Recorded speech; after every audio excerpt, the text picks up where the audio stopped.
ਇੱਕ ਓੰਕਾਰ ਸਤਨਾਮ ਕਰਤਾ ਪੁਰਖ ਨਿਰਭਉ ਨਿਰਵੈਰ ਅਕਾਲ ਮੂਰਤ ਅਜੂਨੀ ਸੈਭੰ ਗੁਰ ਪ੍ਰਸਾਦ ਜਪ ਆਦ ਸੱਚ ਜੁਗਾਦ ਸੱਚ ਹੈ ਭੀ ਸੱਚ ਨਾਨਕ ਹੋਸੀ ਭੀ ਸੱਚ. All right. So my name is Jasmine Kaur. I'm from Toronto, and I'm so happy to be here. They asked me to make a presentation for you guys. It was for the older kids. One thing I will tell you is a lot of the information that I'm going to present today is typically not presented to children. It's usually allocated to, special people or people that live in India, or they live in the mountains, or big gyanis so-called. But it's usually not perpetuated to kids or to the younger generation. And I really believe that you need it. I don't think that you guys should be stopped from getting that gyan. Because what I'm going to talk about, it really isn't maybe something you've typically heard. And I'll tell you why. What I'm going to talk about today is very close to my heart, extremely close. Because I didn't come into Sikhi under somebody's influence. My parents are not Amritari. I had almost exclusively white friends at school. And so I grew up in we weren't religious in any sense. And, we'd go to the Gurdwara maybe on the special days, like Diwali or something. But I didn't understand anything. And that's not when I was young. That was up until I was 17, 18 years old. I won't tell you my age now. Somebody guess. 25. Oh my gosh, wait, what? How do you guys know that? 25. 25. Creeps.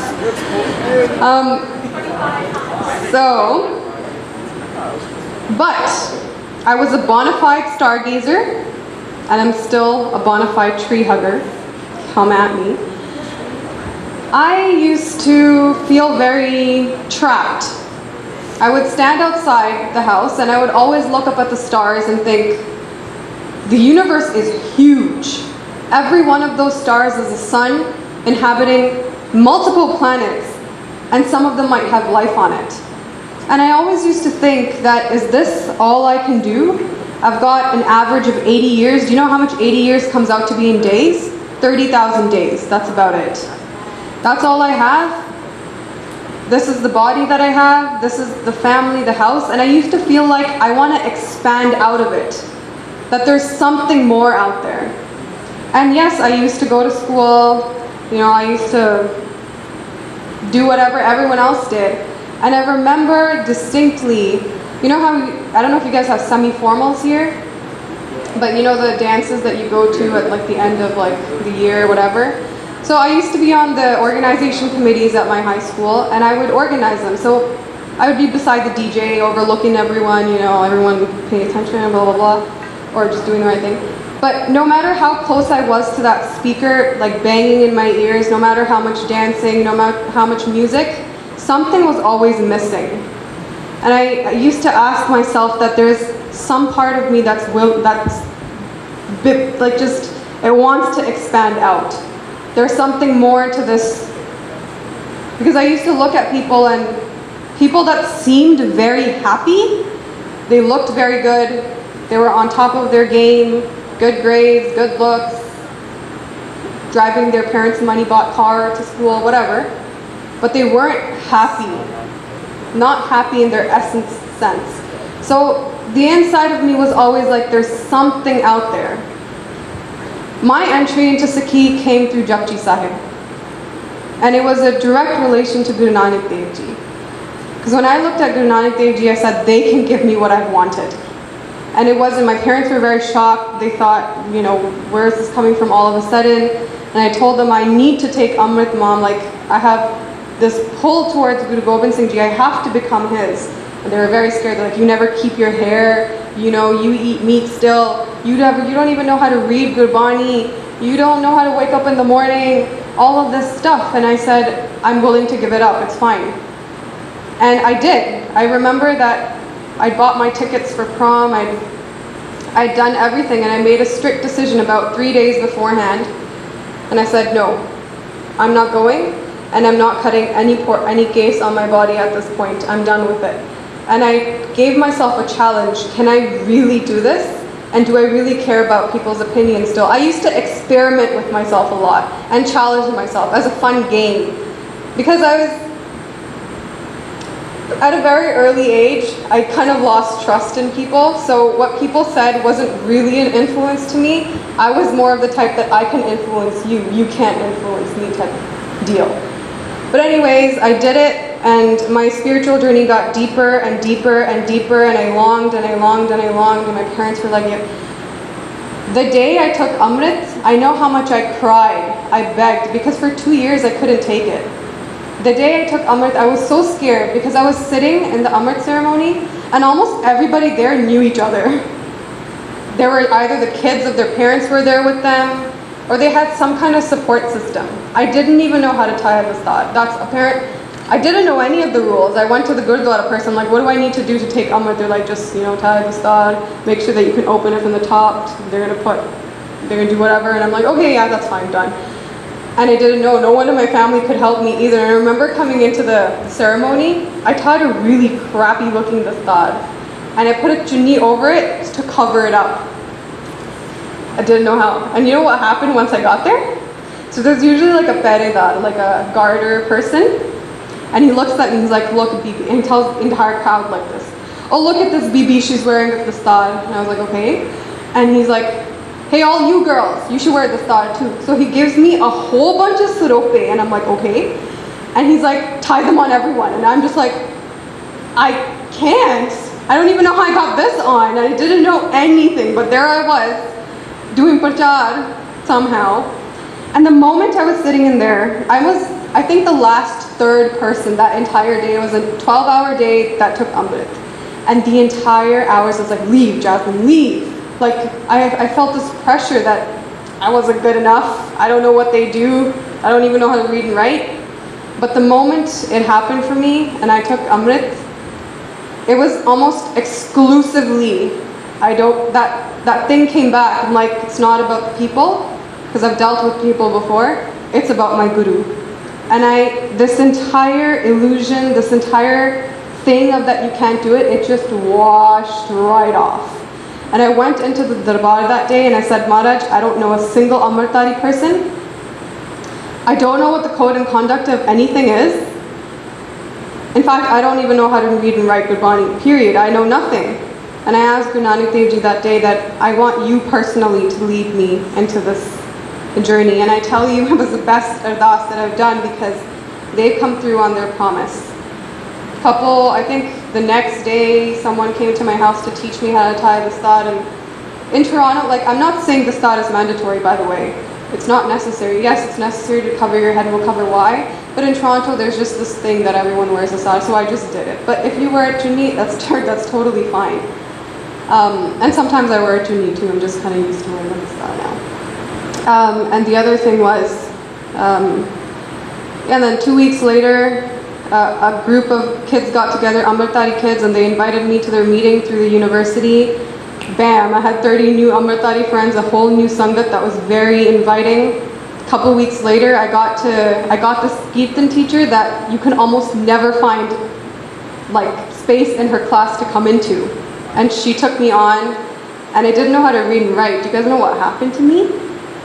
Boy, you guys do not know how much Besti can help you learn Gurmukhi. This is what happened. So I went to this class with all my new made friends, right? And they all thought, yeah, you know, she's one of us. She knows how to read and write. And what they do there is they're like, well, we're going to divide you into the Maharni class, or we're going to divide you into the Ura Ara class. And they tell you, like, if you don't know it, you got to go to the Ura Ara class. And I was terrified. I was like, now I have to admit and let them all know that I don't know anything. You know, because I had a little bit of ego. I was really smart in class. I knew things. But all of a sudden, I felt like an unpart, and I was like, oh my gosh, I don't know anything. Like, big ego crush. Good to have that in your life. And there I was in the Urara class, but you know, they were like, it's fine, Jasmine, like people have to go through this, but you still know how to read, right? I was like, yeah, I do. So what I used to do is they start with Nitnem Santya. So your Nitnem Baniya, they do Santya of that first. So I memorized them. I was like, well, I don't know how to read, but you know, I can memorize it well and sound it very well. So that's what I did. Except when Jopsan came along, it was a difficult Bani to memorize, so I used to be like, please not Bhagavati chant today, please not Puchankariya chant today, and then that used to skip over to the next person. I was like, I'm safe for today. So Nitnem happened, done. But then, my Ustad, our Santya teacher, said, by the way, your Ladivar Sanchiyan have arrived from India. We're going to start Ladivar Santya next week. So Ladivar means it's that Gurbani that doesn't have spaces in between the words. It's all one sentence.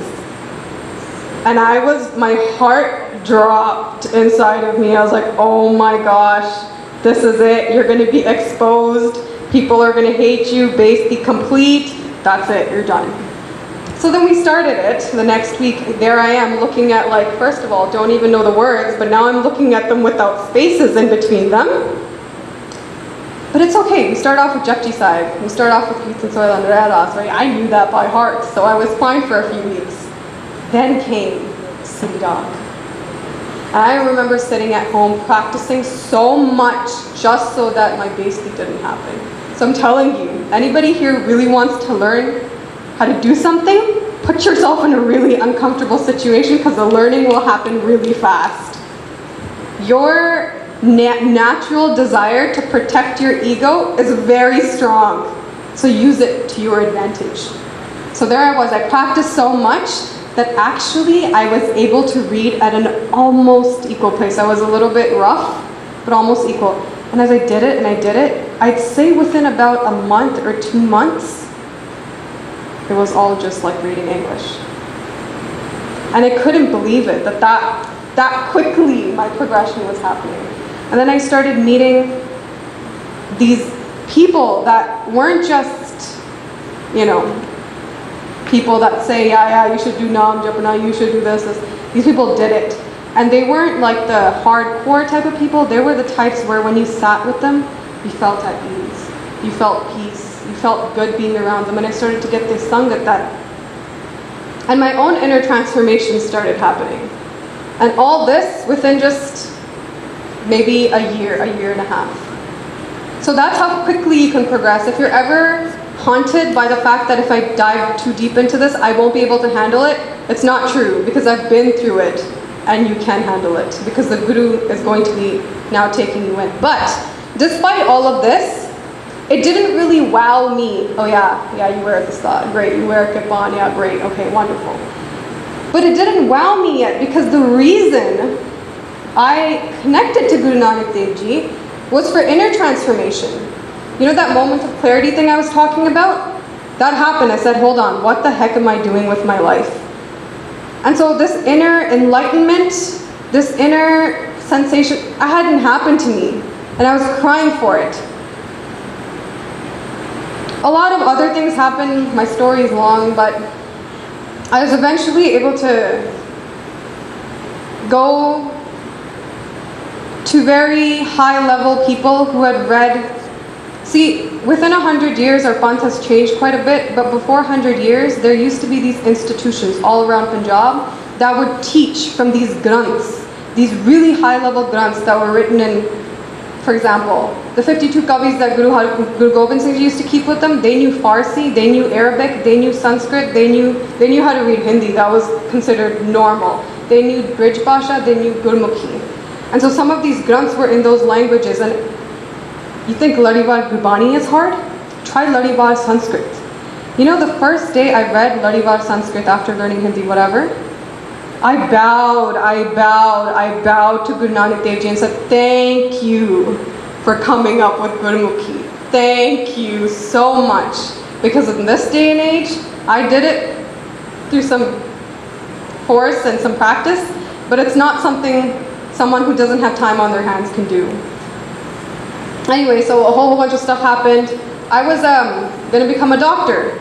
And I was very, I had an ego about me. Yeah, I'm going to become a doctor. I'm going to be like really great and blah, blah, blah. And 2 years ago, if you asked me, quit your degree, I would say absolutely not. What are you talking about? But then a moment came in my life that completely threw me off the hedge. Completely threw me off the edge. And I said, if I'm going to invest in something, I don't like to do something 50%, 75%, 90%. If I'm going to do this, I'm going to do this 100%. And I used to say to myself, it's one lifetime. It's 30,000 days if I live to 80. But I think I'm going to be like a 70 person in my opinion. I don't really want to live that long. And I used to say 30,000 days, if you can't put your 30,000 days on the line to have enlightenment, I don't think you really want it. That's what I used to tell myself. How badly do you really want this? And I say 30,000 days, I can gamble that much because the thing is I can reincarnate, and if it doesn't work out, I have a great life next time. So I said, let's gamble it. And my parents would never agree. I'd been telling them I want to quit. And they said, absolutely not. And then one day, after I did Ardas, I went to the feet of that person who has changed my life, an enlightened soul, I would say. And I said, it's not going to happen. He said to me, if you want it to happen, it will happen. Your determination matters. I went home that day and I said, Mom, I'm quitting. She's like, fine, do it. I was like, what? Is this even my mom anymore? My dad didn't say a word. I went to give my withdrawal, and the day I was giving my withdrawal, 2 years ago, I would have shivered at the moment of giving away my career. But that day I was like, I have a new career from this day on. Now, I'm not saying you guys don't pursue your career, right? If you get as crazy as me, and if something happens, then do it. But what I'm saying is, if you're going to invest in this thing, do it with a little bit more concreteness. And so what I'm going to be presenting to you today has to do with that, because I was continually asking, what the heck am I? Who am I? Why am I? Why am I here? What's actually going on? So what I'm presenting today is that. So my biggest question was, who the heck am I? Am I a body? Am I the owner of my mind? What the heck is happening inside? So that's a question I want you guys to ask yourselves. Who exactly are you? And I want you to ask yourself, why are you here? Some of you might say, I'm forced to come by my parents, blah, blah, blah. But I want you to put that aside, and if you really had the unbiased chance to come to this camp, I want you to take a minute. I'm going to actually ask you to do this. And I want you to think, why exactly do I come to Guru Granth Sahib Ji's Darbar and I matha take? And if you've taken Amrit, I want you to seriously ask yourself, why did you take Amrit? And if none of that applies, I just want you to think to yourself, what do I really want out of life? What do I continuously chase every day? So just close your eyes and take a minute to think about it. Really, authentically.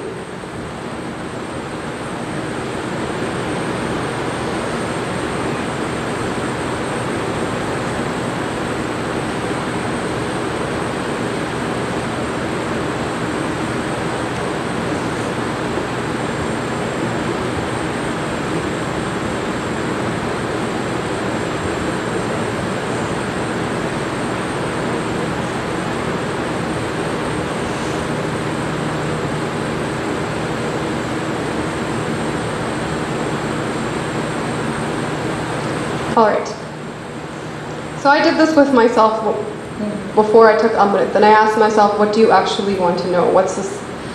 And my answer was to the why. I wanted to know the truth. I spent a lot of time in the realms of physics and mathematics, and a lot of the times these inner searches, internet searches, or talking to physicists would come up with, our senses continuously lie to us. We never know objects in and of themselves.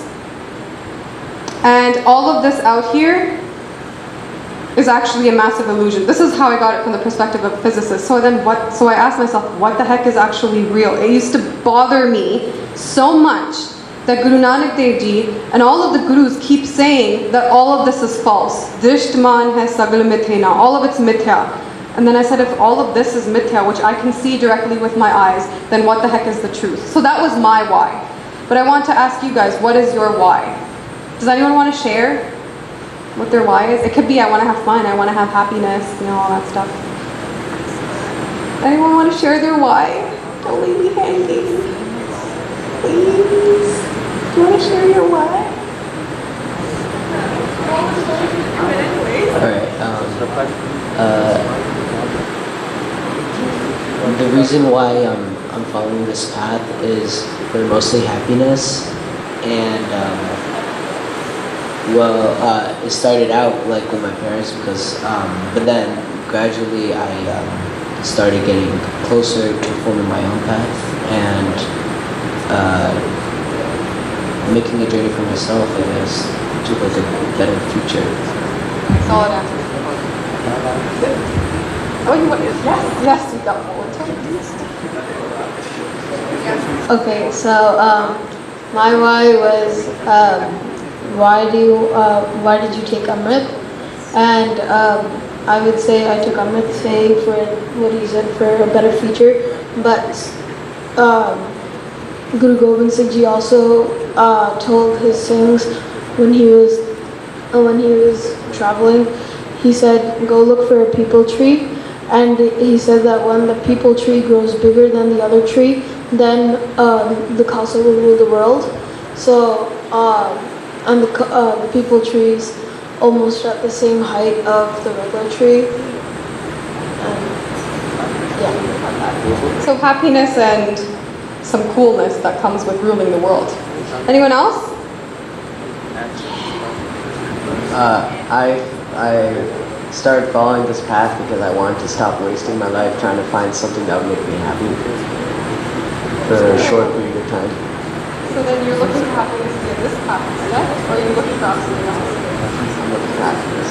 Happiness to this path. Solid answer. Good job. Well, solid answer to you too. In case you're like actually being happy. Anyone else want to share? Come on, Toronto. Fellow Torontonian. Or other fellow Torontonian. Right here.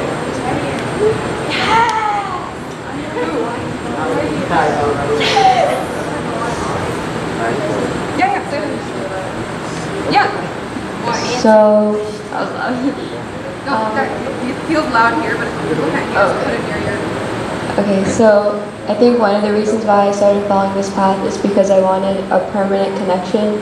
Like you were saying in Hukamnama, that like your Guru's love never fails. Like Guru's never gonna close their arms to you and like always like welcome you acceptingly, no matter how you've been. Like, I mean, I'm not saying that things in your past life or that you've done in the past just go away, but Guru's always open to like clean slates and like starting fresh. So Yes, for love and for a permanent love, right? Because I'm not telling you not to get married, but y'all, husbands can be kind of like iffy sometimes. Not in a bad way, but that's the nature of human love. Whatever. Something to say on that. One time at a different camp, this happened to somebody else. There is a person that came to camp who stabbed themselves quite a bit. They had a very intense depression. They took opioids, cocaine, marijuana, that kind of thing, and they ended up coming to the camp. Do you guys know this story? No? So they ended up coming to camp, and their parents were not supportive, very bad household in general. And they came to camp and they were told, the Guru forgives everything, this and that. And he sort of said, well, is it possible for me? Because I'm a really boppy person, especially compared to everybody else there. Sinner. And yeah, there's a whole issue of not knowing Punjabi here, right? You guys don't understand a word? Let me know. Because someone was saying, what does boppy mean, right? He felt like he had done very bad deeds in his life. And he was like, I don't know if the Guru can forgive me. So what they did at this camp was like personal hukamnamas, where like a person would do ardas, ask for something, and then somebody would take a hukamnama to see what the Guru had to say to them. So he took a chance. I don't know if it was a girl or a boy, but they took a chance. In their ardas, they said, I'm a really bad person, but I really want a shot at what you provide, like to be yours. But like, you know, they said everything, like I cut myself, I've done tons and tons of drugs, you know, the ones that you actually inject into your arm, all of this stuff. And the Hukamnama came, kid you not, the first line, it was something to the effect of Pichle Augan Bakshle Ab Tu Marak Pave. It was literally, I've forgiven all your past sins, now it's time to start your path. And that person broke. And I think they ended up following this path as well. So, yeah, your guru doesn't give up on you. And I want you to keep this thing in mind. Don't try to enforce human type of personalities onto the guru. A human being, see the thing is sometimes we make a mistake like that's it, the guru's never going to forgive me. The reason we think that is because in all of our experiences, that's usually what humans do. Right? You make a mistake once, twice, 3 times, 4 times. The most forgiving human being can maybe take your mistake 100 times, 200 times. There comes a time where they don't. Where they say, it's enough, you're not good enough. But that's something, it's called arop karna. Arop. It's a technical term. Do not arop human personalities onto the guru, because they are way beyond that. And in today's campfire, we'll talk more about that. But anyone else want to share their why? Huh? What? I have 2 campfires? I think it's today. It's today. Anyone else want to share their why? No? Okay. So here's a couple of whys I came up with. Your whys are so much better than my whys. But here they are. A lot of people say, I want to just have happiness in my life. That's why I'm here. Then I asked them, I'm like, what kind of happiness do you want? And I asked them, do you want like a 3-day happiness and a 1-day dukh type of deal? Or do you want like a 3-day happiness, 5-day dukh type of deal? Like which kind? They're like, no, I always want to be happy. And I'm like, buddy, you haven't watched your life very closely. That's not how it works around here. And then somebody comes, they're like, no, but I do want a little bit of pain. I'm like, no. Nobody wants pain. They just want the contrast so that when they come out of the pain, the happiness feels a little bit nicer. It's true, nobody really wants the pain, because when you're in pain, you're like, I really need to get to the happiness now. You're always searching for this happiness, and then it eludes you, and it turns into the, okay, fine. And someone's like, okay, but what if I say I want no pain at all? I'm like, good, you're getting a little bit closer. No pain at all, but I said to them, you're not really watching the world very closely. That's not how it happens here. And I said, if you don't want no pain, then do you want, so back to the happiness, I said, do you want a limited type of happiness, or do you want an endless type of happiness? And almost across the board they say, I want an endless type of happiness. Keep the word endless in your mind. And then they say, maybe I just want peace. And I say, do you want like a boring type of peace where it's just nothing's happening? Or do you want an exciting, blissful type of peace? And almost across the board they say, I want a blissful, exciting type of peace. Keep blissful in mind. I want to know the truth. A lot of intellectual people are very driven by this fact, because it's very easy now, even through science, to prove that all of this is vastly an illusion. And so they wonder, if this is all an illusion, what the heck is real? Who am I?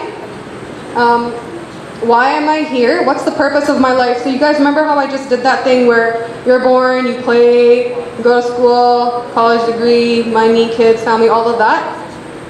Person stops and says, hold on, why am I actually here? So some people say, I want to know why I'm here.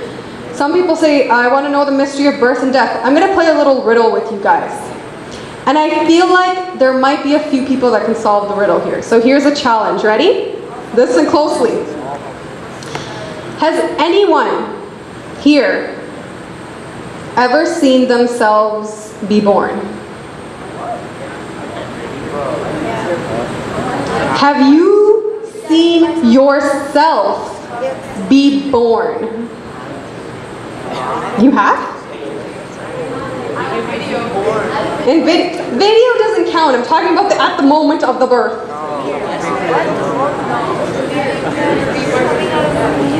Okay. The answer is actually, huh? Okay, I'm not talking. I don't even know if this guy's you know, let's not put that in mind into the future. I'm asking you, directly you, have you ever seen yourself be born? Ever. In all of your lifetimes.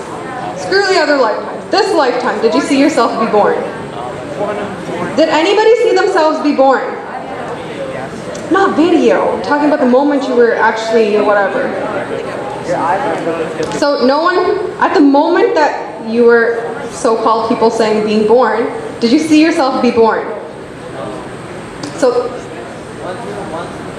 okay, so technically all across the planet, that'll be the answer. No, I've never seen myself be born. Okay, I have a question. Have you ever seen yourself die? Here you go, I haven't died. Be your second life. No, I'm just talking about at the moment of death, have you ever seen yourself die?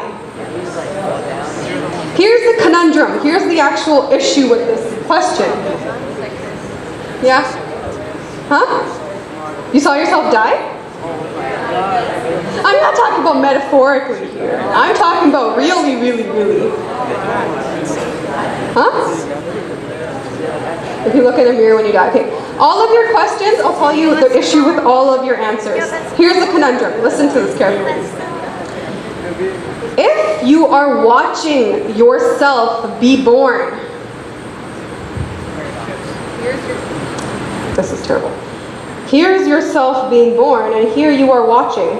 You would have to be a lug, right, to watch yourself? To watch yourself be born, would you have to be a little separate so that you can see that you're being born? But the problem is, if you're already watching, then you're already there. You're not being born.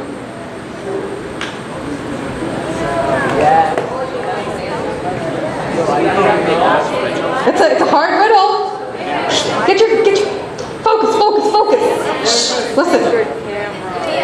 Secret camera. No, and there is an answer. There is an answer to the end, and I think the smartest people can do it. Okay. Choose C. Oh, she might have an answer. Yes. Oh no. I'll repeat. To see yourself be born, right?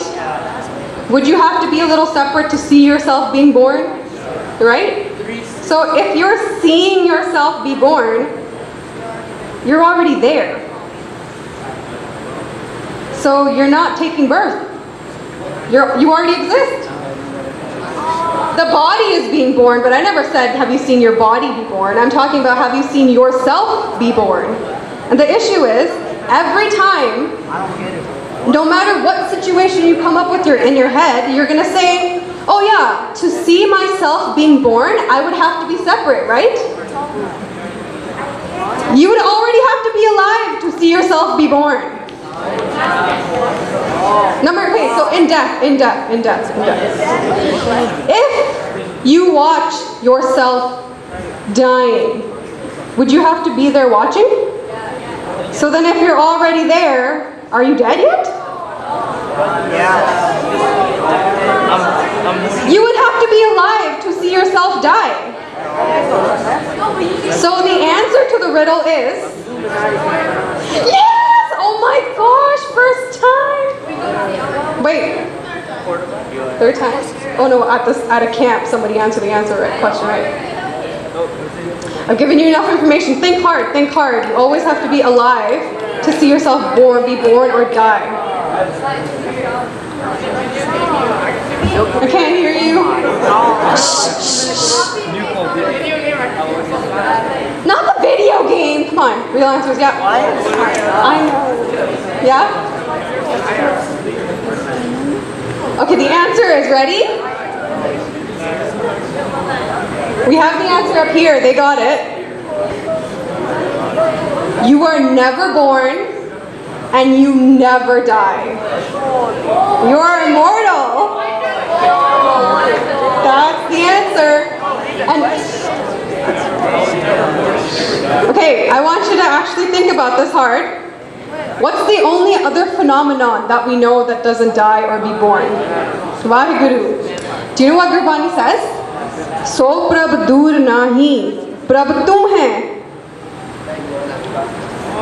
Your very inner essence is the same essence as Vaheguru, which means so prabh dur nahi prabh tu hai. The first time I heard this, I was like, what? How can I be Vaheguru?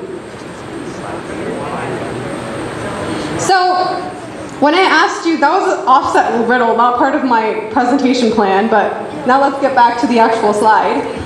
I asked you, so keep that in mind, we're immortal. Your Atma, not your body. The body comes and goes, but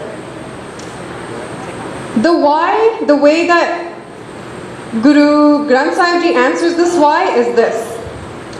Pai prapat manuk dehuriya, Gobind milan ki eh teri bariya. You've gotten a human body, and we'll talk about why the human body is such a special body. Now that you've gotten it, you have to put you're all in. This is your chance to meet Vaheguru. And I want you to look up here, it's kind of small. Gobind, do you know what Gobind means? In technical terms, it's called Satchidanand. Do you know whose Bani that comes in? Sat, Chit, Anand come individually in Guru Granth Sahib Ji, but there's a Bani that you read every single day. Jap Sahib comes twice, Satchidanand, Sarvang Pranasi, and near the end as well. Guru Gobind Singh Ji defines Vaheguru as Satchidanand. What does that mean? Sat, Chit, Anand, and what does that mean? Absolute, eternal, blissful consciousness. And I'm thinking, that's what we are? An absolute, meaning it is the only thing. Eternal, it doesn't die. Blissful, it's full of Anand, and consciousness, it's absolutely aware. And I thought to myself, let me try to feel it. Close your eyes and try to think of yourselves as an absolute, eternal, blissful consciousness. And then open your eyes. Probably immediately you're like, no, that's not what I feel when I close my eyes. It's just dark behind my eyes. And then I thought, what's the conundrum here? What's the problem?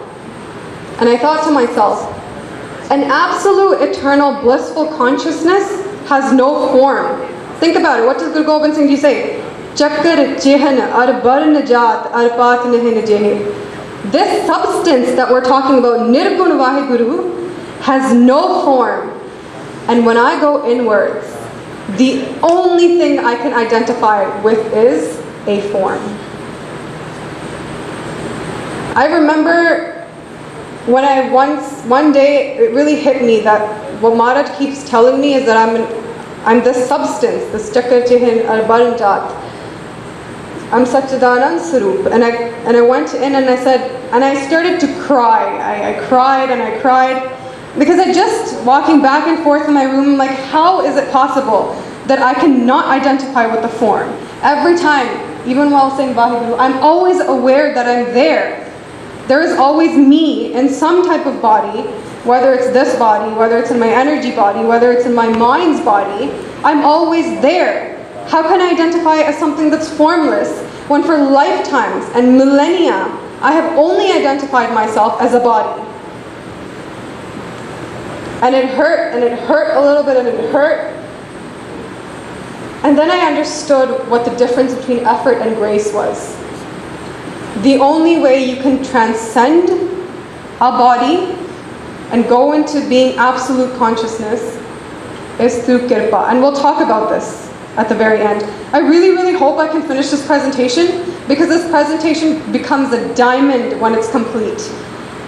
But I have so little time. I'm leaving on Wednesday, and I have a tendency to talk, so let's just try getting through this. I really care about you guys, you know. Okay, so now Mata just told us, it's your chance to meet Vaheguru. You've gotten human body, this is what you do. Then I asked myself, okay, well, where do I start? You've got 80 years on you, right? 30,000 days? The universe is huge. The United States is huge. Planet Earth is huge. Do you think if you searched all of the things that you can possibly search, could you do it in 80 years? Yeah. We can't even go to different planets yet. Oh, I mean, then. So there's a huge space and time limitation on us, right? We can't really search for this Satchidanand Sarup. We really can't search for Vaheguru outside of us because it's quite literally impossible. It's too big of a universe and I have too little time. So we have a space-time limitation. I'll talk about the objectivity limitation another time. It's not necessary for now. The other question is, have you ever actually been outside of your body?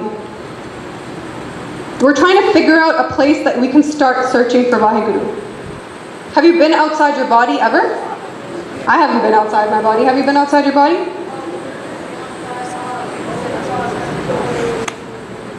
No, it's not true. I know that question. I know where they're coming from. No, you've never left your body. Okay, I haven't really been outside this body very much, so there's another limitation. I'm stuck in here. Okay? Knowing an object in and of itself is a really philosophy type of thing. Do you want me to go into it or skip? Skip. Okay. So I'm perpetually stuck inside of this body, and the universe is too big, and I have too little time. What is the best place that I can search for Vaheguru? Remember I said that Vaheguru is absolutely everywhere? That applies to inside of you as well, right? Right? Yes, say yes. Yes. So then the easiest place and the best place, the place that I have the highest chances of finding Vaheguru is in here. And that's exactly what Guru Maharaj says. They say, Kat hi khojo ho pai. Guru Tegh Bahadur Sahib Ji says this.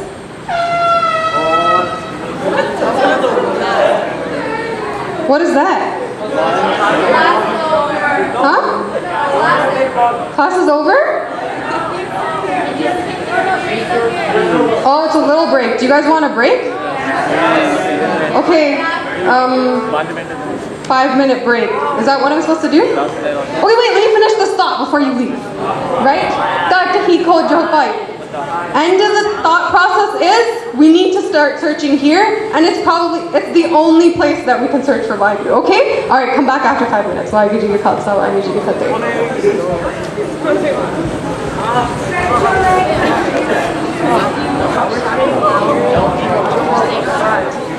Oh, it's not bad. It's good? Okay. Awesome.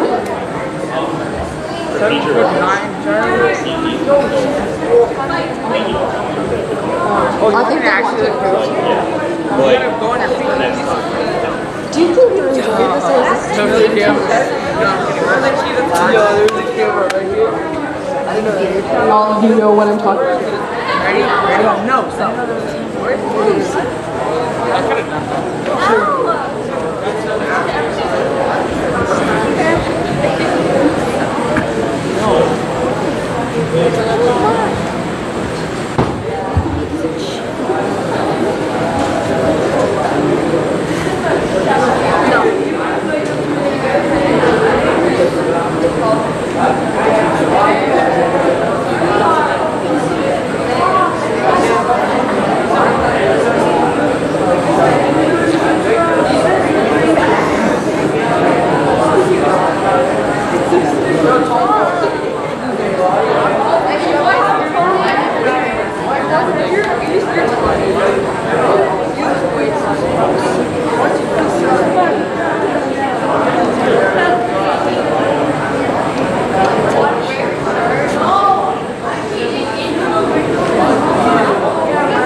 Close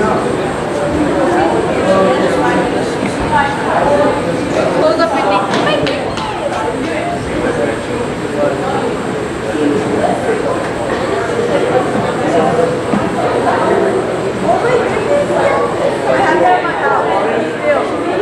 Hi, Brom.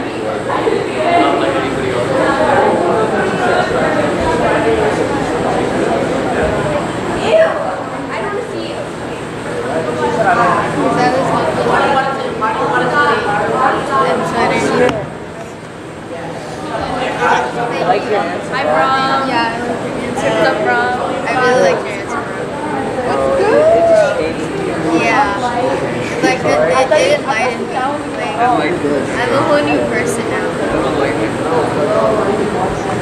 Oh, I know. So, where's it gonna go?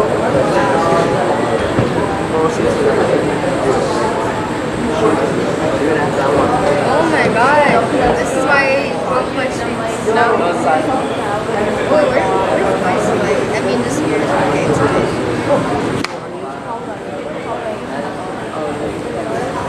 And then you add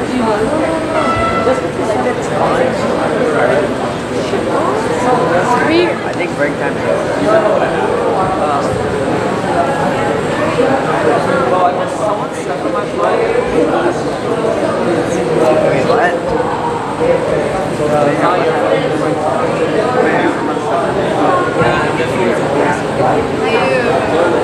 Hi.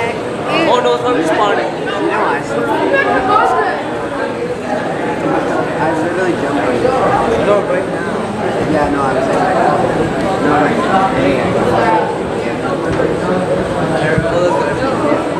walking back, I jumped on you like shit. Oh my god. I know, right? I know what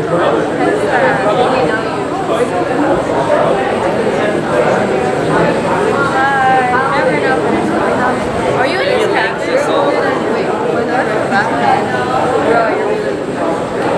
Don't even smile at that.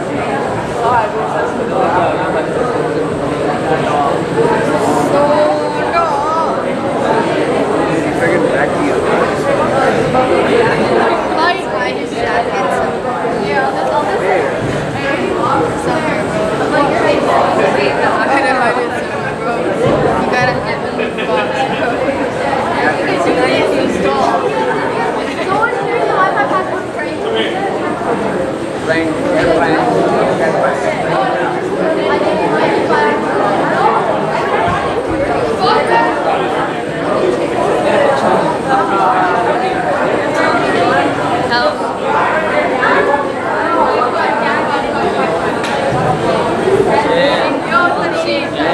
Kenny?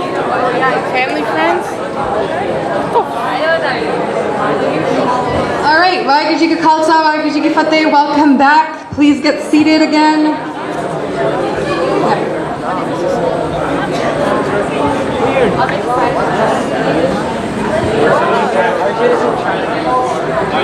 I put all my track.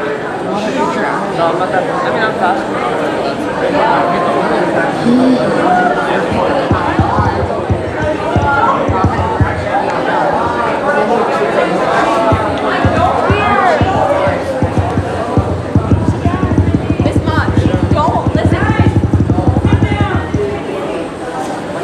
Sounds like in the gut already. Everyone goes. I can do that during your mouth. No, you move over at least. No, we're not. Or you move over. It's the modern age Nagata. I love icebreakers, but my mouth is gonna get weird if I talk with them. No. Yeah, Go, yeah. Sit down. Why are you doing it? All right. No problem. You guys are just Hey, I'm gonna family friend. Go right behind it. No, I don't think so. Oh yeah. Someone say my name. All right, Waheguru Ji Ka Khalsa, Waheguru Ji Ki Fateh. All right, so Now we're going to actually go delve into, you made a great speech about who we are. Let's figure out who we are then. There's 3 or 5 fundamental misinterpretations that we take on. Gurbani, Guru Gobind Singh Ji's Bani, Guru Granth Sahib Ji's Bani, when you read it, will almost across the board establish that your substance is the same substance as Vaheguru's substance, your inner substance. But the reason we say, no, I'm a human being, I am this, I am that, is because we're misidentifying who we are as 5 things, or 3 things, depending on how you look like. And these misidentifications are called bodies. Okay? Fundamental misidentification, you can call them 3 bodies or 5 koshas. Kosha means mayan. So do you see how my kirpan has an outer layer? That's called a mayan, and then my actual kirpan's inside. So the kosha is referring to saying, the kosh is your mayan, Atma is in there like a kirpan, but you're misidentifying yourself as the mayan and not as the kirpan. Does that make clear? Okay. So here are the 3. So can you guys see that? It's a pretty visual presentation, so it's important for you to see what's on there. The very first body is the one that we can see, right? It's this physical one, right? It's the one that we all know, we work on, we go to the gym, we know what's up with this one. This body is our physical body, the one that we can touch, see, sense. It's called your Satul Sarir. Inside of here, when we close our eyes, I'm still thinking, I have energy within me, I'm still breathing, something is happening, but now it's not tangible. I can't sense it with my eyes, ears, nose, or whatever, but something is happening inside of us. Do you guys agree that we have a bioenergy within us? That is called your Sukham Sarir. Why is it called Sukham? It's subtle. It's not physical anymore, right? It's subtle. And our very core, very inner body is the causal body, or the Karan Sarir. Do you guys want to feel what the Karan Sarir feels like? Yeah. If you close your eyes and I say, you are Vaheguru, close your eyes. I am Vaheguru. Do you feel like you're Vaheguru? No. That stoppage is done by that causal body. That is a vidya. We'll talk about what that is. Oh, by the way, I've outlined 3 bodies here, Satul, Suksham, and Karan. Do you see that yellow area? I put Chetan on there because I took the Chit portion of Satchidanand. It represents Nirgun Vaheguru. Nirgun Vaheguru transcends all of the bodies. That's who we actually are, but we're misidentifying ourselves with the body. Okay? Yeah.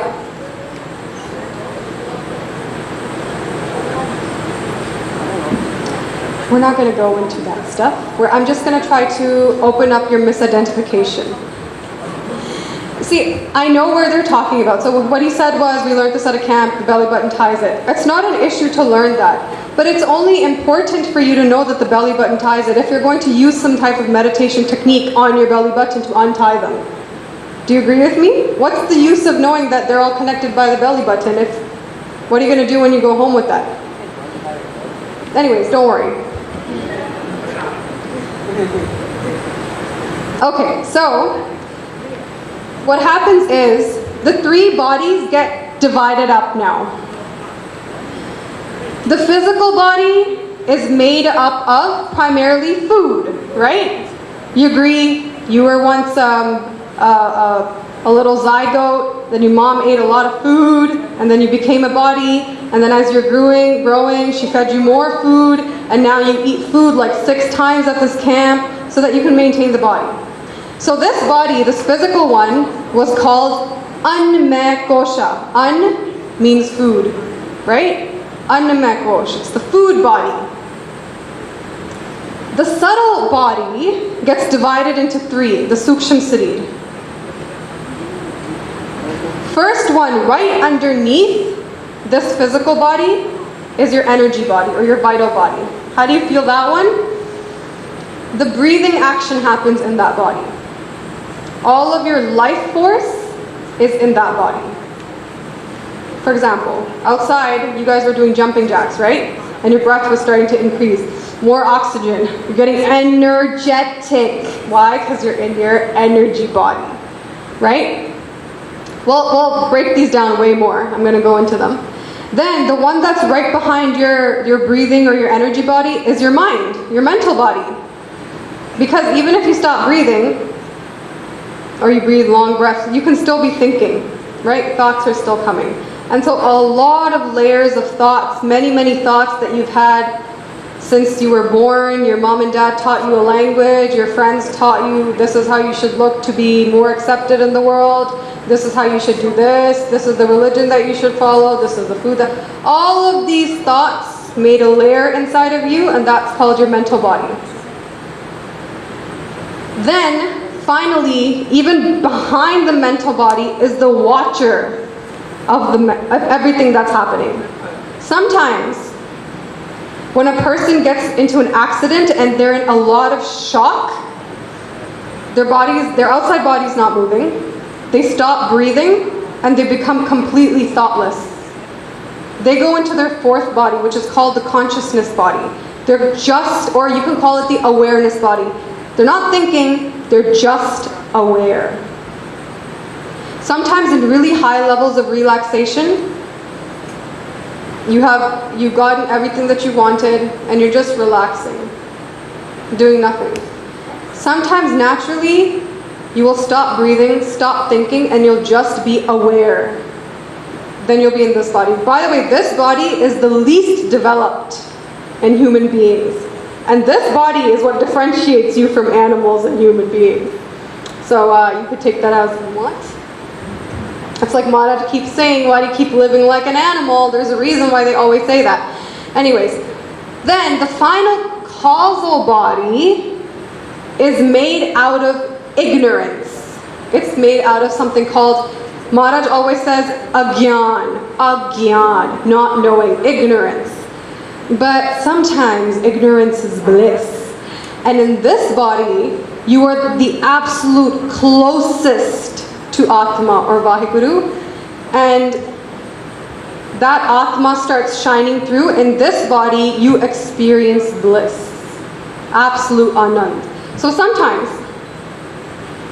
when you're doing Simran and you're meditating, it's a good day, Maharaj just get a buzz on you today.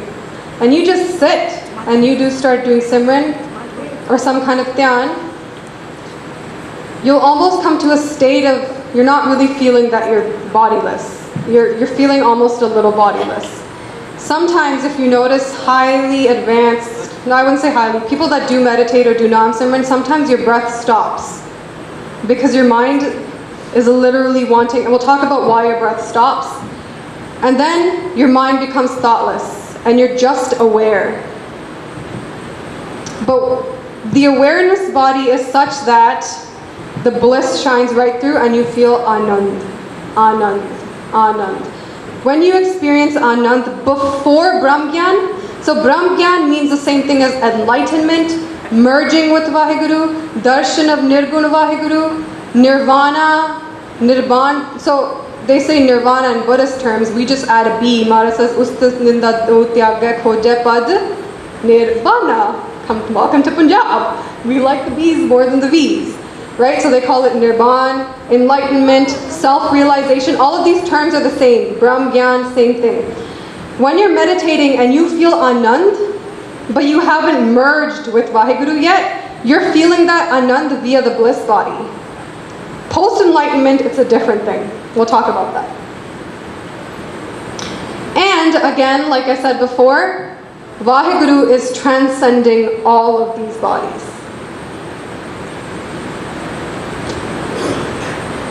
Yes.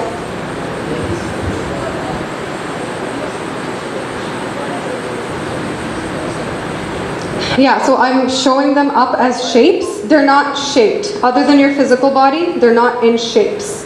The reason they're still called bodies is they have some kind of identification. They have some border. They have some definition. The thing is, PowerPoint doesn't have a lot of clip art for me to use. So, yeah, that's clarification. So let's go into the 3 bodies quickly. Actually, how much time do we have? 25 minutes? Okay, that's cool. So here is your Karan Saree. We're going to build up for the very base outwards first, and then we'll do it the other way around. So Atma Chetan, Vaheguru, Nirgun Vaheguru, I want you to know that Nirgun Vaheguru is present all throughout the bodies. All throughout, okay? The actual Karan Saree, the causal body or the foundational body, is the innermost, and it's also the most subtle. It's not physical. You can't really experience it as energy. It's very subtle, but you can experience it. When I sit here and I'm thinking, I'm Vaheguru, or you're doing Soham, Tat Niranjan Jot Sabhai, Soham Bhed Na Koi Ju, or Hamsa, Soham Hamsa Jap Japaho, like Guru Nanak Dev Ji says, but it's not happening. That layer that's restricting you from passing the body and onto consciousness is called agyan or avidya. That's what this body is made out of.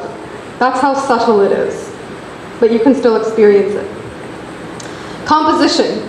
Atma, Chetan, Vaheguru, Nirguna Vaheguru. I'm trying to throw different words at you so that when you read Gurbani, now you know what they mean a little bit.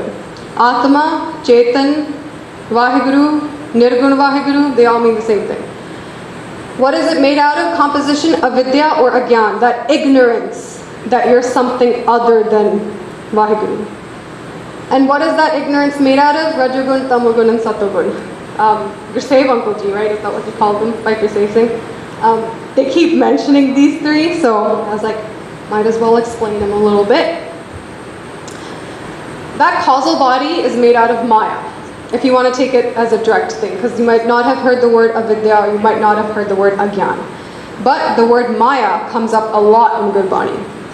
And Gurbani explains, Rajgun, Tamgun, Satgun kahiya, eh teri sab Maya. They say the definition of Maya is that it's made out of Rajo, Tamo, and Satogun. What are they? But I'm going to ask you something. If you didn't know that definition, what exactly is Maya? You know, on Kathakars a lot of the times, they'll just, anything bad, they're like, yeah, Maya made you do it. Oh yeah, Kaljug made you do it. Oh yeah, Maya is terrible, Maya is this, and Maya is that, whatever. It's true that Maya is the reason you can't properly identify and you're misidentifying. But Maya is actually a very technical term. And the way Guru Nanak Dev Ji uses it and throughout Guru Granth Sahib Ji is actually very technical. If you read Sukhmani Sahib Ji, there's an entire party that says mithya, this, mithya, that. What's the party again? I always forget when I have to present. Anyways, yeah. So they use the word mithya quite a bit. And mithya can tell us what Maya means. What is it? Here's the technical definition. Actually, let me ask you a question. So Maharaj always says this in Gurbani, Maya isn't real, Maya is false, Maya isn't actually here, eh jagat tu ek pahad, drishtaman hai sagal mithena, jaun supna aur pekhna aise jag ka jaan, inme kuch sacho nahi, Nanak bin Bhagavan. They're saying Maya mohani hai, she's not really real. So then I have to ask you, absolutely everything here is made, composed of Maya, because Maharaj says that as well. But can you see this place? The Guru Nanak Dev Ji, it doesn't seem very false to me. I mean, I can see it's pretty clearly here, and I can see this building. Doesn't really seem like an illusion to me. And then Guru Nanak Dev Ji will laugh and say, but you answered your own question, my friend. You know, I really feel like Guru Nanak Dev Ji would use the word my friend a lot. Do you know how many times they say pai in Guru Granth Sahib Ji Maharaj?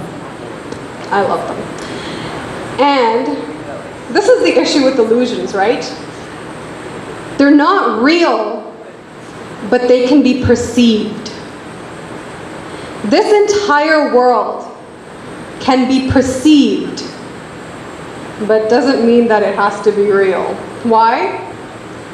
When you're in the desert and you're really, really thirsty, And from far away, there's heat waves reflecting on the sand. What does it look like sometimes that you're seeing? Some water, and then you run after that water. But is it real? No. But can it be perceived? Yes. Sometimes when you're driving on the very dark asphalt in your car, and it's a hot summer's day, and you're driving, you're like, that looks like a really big puddle in front of me. Have you ever seen that happen to you? Really? You don't, well, you guys are young, you don't drive. Bad example, Jasmine. Sometimes when you're on a really dark road and really hot heat, it looks like there's like lines of water because there's heat coming off of the asphalt. Looks like water, perceived as water, but it's not real. This entire world, if I were to break it down to you, is only perceived through your senses. It's because of your eyes, ears, nose. If you close your eyes, if you could, I don't wish this upon you, but let's say you were blind. I don't wish it. Let's just say you close your eyes properly, and you close your ears properly. All of the sense receptors in your body, the ones in your muscles, the ones in your joints, the ones that tell you that you're sitting, standing, your balance, all of that was shut off. And you can shut off the taste receptors, and you can basically shut off all of your senses. You would have no proof that this world exists. Zero. The only proof that you have that this world exists is because your senses are telling you so. And Maharaj always says, these senses, they're not reliable. And now science agrees with it too. Do you ever see motorcycles and cars? You know, the ones with really big rims? Sometimes when they're spinning, they look like they're spinning backwards. Yeah? Do you know why that happens? Because your eyes, let's say shutter speed, isn't fast enough to pick up on the revolutions of the tire now. And now it's making an illusion that the tire is going backwards. Fidget spinners, same deal, shutter speed issue. Then you have this other issue science says that when you're looking at something, a huge percentage of it is not actually there. Your eyes are really incapable of taking all of this information at once and making a picture. So it takes in some of the important stuff. So you can try this if you at another time. Sometimes just look at an area and you'll start to see certain things get blinded out. And then you have to move your eyes a little for them to come back in. And certain things, for example, if you take a table a little bit far from you, and you look at it for a while, one of the legs will disappear. And then you'll move your eyes a little bit, that one will reappear. And then something else in the picture frame will disappear. They test this in universities very regularly. And so all of our senses are not even reliable. And that they're the only proof that this world exists. So do you see? World can be perceived, but that doesn't mean it has to be real. How do you know that this is orange? Because your eyes see it. But have you ever been this scarf to know what it is? No. You just see it as orange, but what's to say that that's actually what it is? It's just your eyes. And if you close your eyes, you have shill proof, zero proof that this scarf is even here. Yeah, you're going to be like, yeah, but I remember it's there. If you close your eyes and there's no information entering you, this entire world doesn't exist. Actually, physicists have a really hard time with this. They actually inherently realize that we are seeing this world through very filtered mechanisms. And it bothers them a lot. That how are we supposed to observe something when our observational capacities are so limited? But that's a different topic. Anyways. So mithya means what is not real, but it can be perceived like a desert's mirage. Maya, I'll tell you something, another secret about Maya. You can never know Maya directly. Anyone that sits on a stage, anyone that even says that Maya can be known, you know what Maharaj says? Maya, chittar, bachittar, bimohit, virla bujja koi. Someone who is enlightened can know what Maya is. But beyond that, it's unknowable how to describe Maya. But Maya can be known via its transformation. Original Maya transforms into something, and now you can tell what it is. For example, the very fundamental transformations of Maya are these: Rajgun, Tamgun, Satgun. Satogun is the one where you have clarity and knowledge. Rajagun, there's a lot of energy and activity. Tamogun, there's a lot of opacity, like blockage and inertia. From a science perspective, are there science fans here, or am I just babbling on a lot? I love science and physics and all that stuff. So here's a good thing. Pretty much everything in the universe can be described as two things. Either it's with a force or it's inert. Everything here, it's either in some kind of movement, whether it's atoms or whatever, or it's not in a movement. It's inert. So now we've covered the entire world. It's either in with some kind of force or it's still.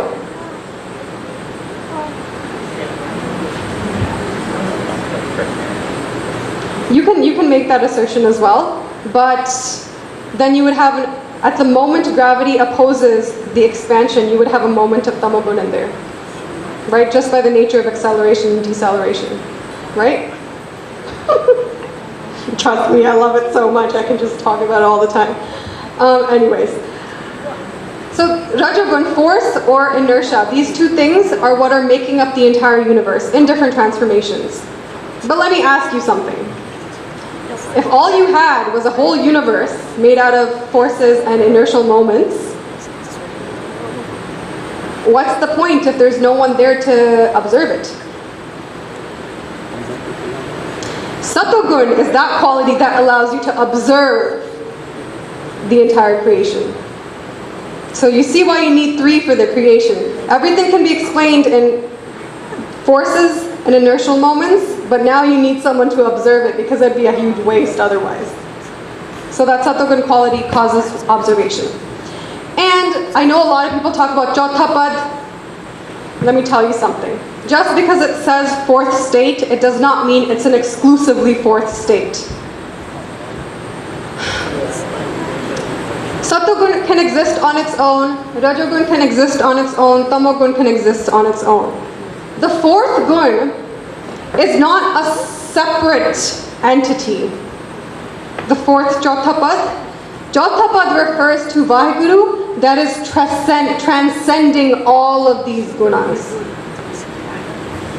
So if this, for example, this is Vaheguru, right? Satogun comes, gone. Rajagun comes, gone. What's the other one? Tamogun comes, gone. The one that was there the entire time is Jotapad. Sometimes Jotapad is described in terms of waking, sleep, and all that stuff. Waking, you're awake, gone. Dreaming, you're dreaming, gone. Deep sleep comes, gone. The one state that was there the entire time, whether you were awake right now, whether you're dreaming, or whether you're in deep sleep, that is called Jotapad. It's not an exclusive, like, mysterious area type of thing. Right? So those are the fundamental transformations. Now, the question, remember how I told you Maharaj uses the word agyan to describe your causal body? Why do they do that? When Maharaj refers to Maya, they're referring to the collective ignorance of the universe. When they refer to agyan, almost all panktiyan will be referring to your individual ignorance. So avidya or agyan is individual ignorance and illusion, Maya is collective ignorance and illusion. Don't worry about the numbers below. All that means is individual ignorance, the ones that we have individually, it has more Rajo and Tamogun in it and less Satogun. That's why we can't realize who we are. Satogun allows for realization. Collective Maya has more Satogun. That's why when we refer to Sargun Vaheguru, remember? You guys know the difference between Nirgun Vaheguru and Sargun Vaheguru? No? Nirgun Vaheguru has no forms. Sargun Vaheguru has a lot of forms. They can take on any form that they want. Sargun Vaheguru uses Maya to make their body. We are made out of avidya or agyan. But don't worry about that. I just like to tell you a lot of cool information. Then we come to Suksham City. This is a subtle body. Composition, remember, Vaheguru is always there. Then, avidya transformations. First, avidya transfers into Satogun, Rajagun, Tamogun. Then, avidya transforms into 5 elements. Space, air, fire, water, those ones. Satogun component and Rajagun component. So, we'll go through this quickly. Panch tat ko tan rachyo jano chatur sujan. So the Maharaj is saying that your body is made out of 5 elements. Remember when we talked about these are prime transformations of Maya, Satogun, Rajagun, Tamogun. These guys now transform into subtle, not tangible, but subtle. Space, air, fire, water, and earth. I'm really trying to get to the good part. This is all theory, so it's very dry. Then we're going to come to the portion where it actually matters. How do I get past this? Right? Energy body components. Inside of your energy body, your Sukshma body, the Satogun component, what did Satogun do? It allows for awareness, right? Observation. So that means your mind, your intellect, your memory, your individual identity. These things are made out of Satogun. Your information collection energies, collecting information about form, collecting information about sound, collecting information about touch and texture, collecting information about, what's the other one? Taste. All of this information that you're collecting, that energy is also happening via Satogun. It's made out of Satogun because awareness is happening there. Now, but in your energy body, you also have actions that you're doing, or the life forces, right? Breathing. Those things are made out of Rajogun. Why? Because Rajogun has activity and energy in it, remember? So the 5 modes of action, the energy's touching stuff, feeling with my hands, walking, all of that stuff is included in there. And then the Panch Pran, we'll talk about that later. And then finally your Sathul Sarir, this physical body. Remember, Vaheguru is also here. Composition, Vaheguru, Avidya's final transformations, which are now physical. And space, air, fire, water, earth. Now we finally got the Tamogun components of these, which are your muscles, bones, skin, eyes, all of this stuff. So to prove that this level doesn't really have Satogun, this is your hand, right? Does this hand know who I am? No. Does this hand know who I am?